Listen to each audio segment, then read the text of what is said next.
त्रिशूल एक कहानी।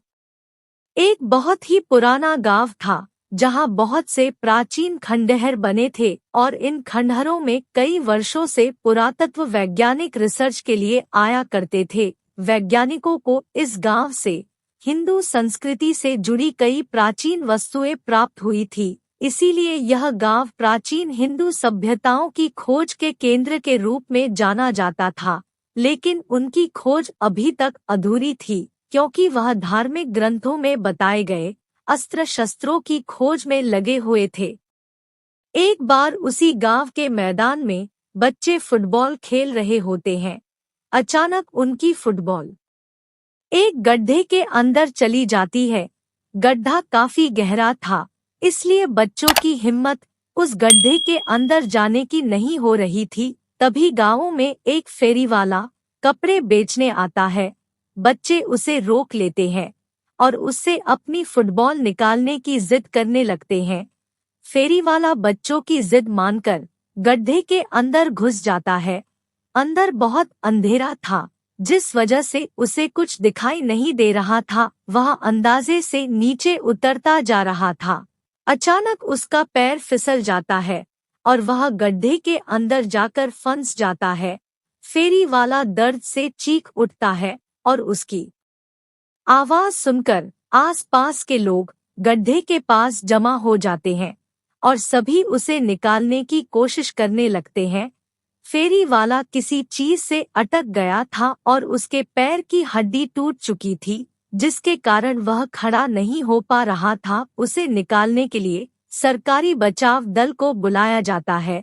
बचाव दल के अधिकारी इलेक्ट्रिक गैजेट्स के साथ गड्ढे अंदर प्रवेश करते हैं। उनके पास तेज रोशनी की टॉर्च होती है, जिससे वह गड्ढे के अंदर सभी चीजों को साफ साफ देख पा रहे थे। वह जितने नीचे उतरते जा रहे थे, उतना उन्हें सांस लेने में परेशानी हो रही थी। जैसे ही वह फेरी वाले के करीब पहुंचते हैं, फेरी वाला एक बहुत बड़े लोहे के स्तंभ में फंसा होता है। अधिकारी उसे बड़ी मुश्किल से रेस्क्यू करके गड्ढे के बाहर ले आते हैं, लेकिन गड्ढे के अंदर लोहे का स्तंभ उन्हें विचलित कर रहा था, क्योंकि गड्ढे के आसपास कोई घर नहीं था। फिर इतना बड़ा लोहा कहाँ से आया?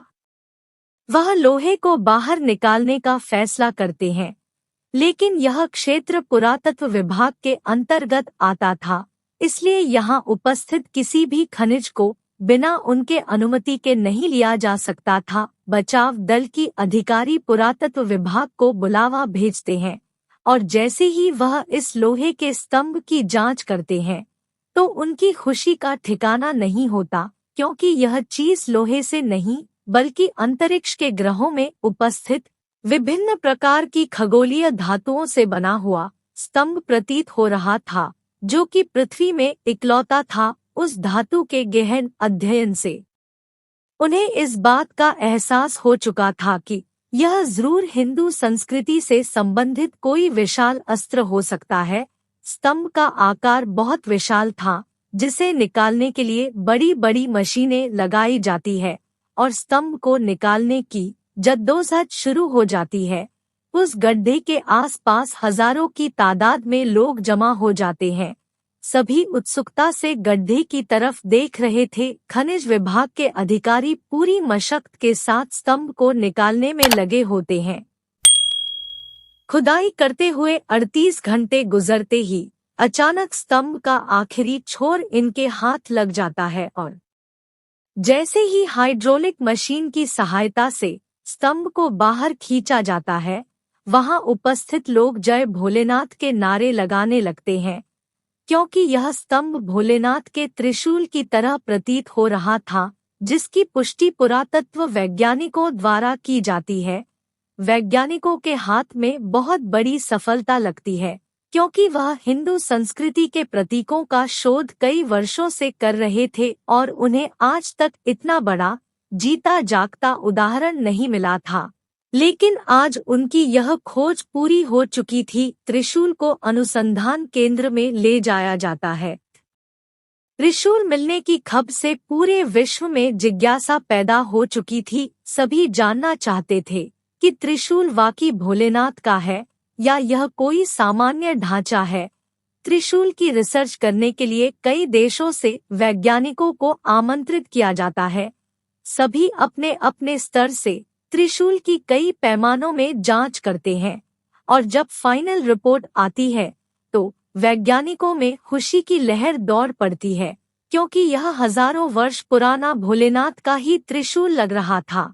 क्योंकि इससे जुड़ी जानकारियां इस बात को प्रमाणित कर रही थी कि यह पृथ्वी में उपस्थित किसी भी धातु से नहीं बना था, बल्कि अंतरिक्ष में उपस्थित विभिन्न प्रकार की चट्टानों के मिश्रण से इसका निर्माण हुआ था, जो कि अपने आप में अद्भुत अकल्पनीय था। वैज्ञानिक त्रिशूल मिलने की खुशियां मना रहे थे। अचानक प्राकृतिक वातावरण बदलने लगता है। गर्मी के मौसम में चारों तरफ जोरदार बारिश प्रारंभ हो जाती है। मौसम विभाग की जानकारी के अनुसार वर्षा अनिश्चित कारणों की वजह से प्रारंभ हुई थी, जिसके बारे में मौसम विभाग को कोई जानकारी नहीं लग रही थी और तो और सैटेलाइट से भी बारिश से संबंधित कोई संकेत प्राप्त नहीं हो पा रही थे। वैज्ञानिकों में उथल-पुथल मच चुकी थी, क्योंकि ऐसा पहली बार हुआ था कि प्राकृतिक घटनाओं का अवलोकन करने में उन्हें परेशानी हो रही थी। उन्हीं वैज्ञानिकों में एक ऐसे भारतीय वैज्ञानिक भी थे जो धार्मिक ग्रंथों की जानकारी रखते थे। तभी उन्हें अंदेशा होता है कि शायद इस त्रिशूल की वजह से मौसम का परिवर्तन हुआ है।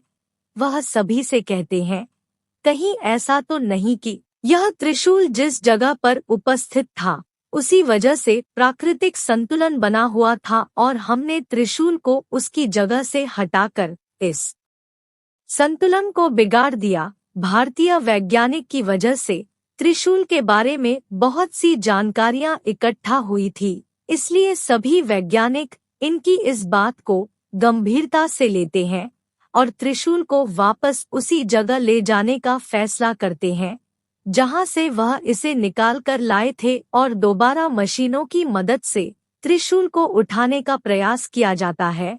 लेकिन त्रिशूल का वजन बढ़ चुका था और बड़ी बड़ी मशीनों से भी त्रिशूल को हिला पाना संभव नहीं हो पा रहा था। वैज्ञानिक चिंतित हो जाते हैं। उन्हें कुछ समझ में नहीं आ रहा था, क्योंकि यह त्रिशूल इन्हीं मशीनों की मदद से लाया गया था और अब यह हिलने का नाम नहीं ले रहा। तभी भारतीय वैज्ञानिक सलाह देते हैं कि त्रिशूल शक्ति का प्रतीक है और इसे यहाँ से हटाने के लिए भगवान भोलेनाथ का आह्वान करना होगा। तब शायद भोलेनाथ हमारी पुकार सुनेंगे। शिव पूजा को संपन्न करने के लिए एक पुरोहित बुलाए जाते हैं जो भोलेनाथ की संपूर्ण पूजा विधि का आयोजन करते हैं और इसी दौरान त्रिशूल अपने आप हिलने लगता है। उसे हिलता देख वैज्ञानिक हाइड्रोलिक मशीन से त्रिशूल को उठाने का आदेश देते हैं और अगले ही पल त्रिशूल एक पेड़ के पत्ते की तरह उठ जाता है। शिव की महिमा देखकर सभी वैज्ञानिक दंग रह जाते हैं।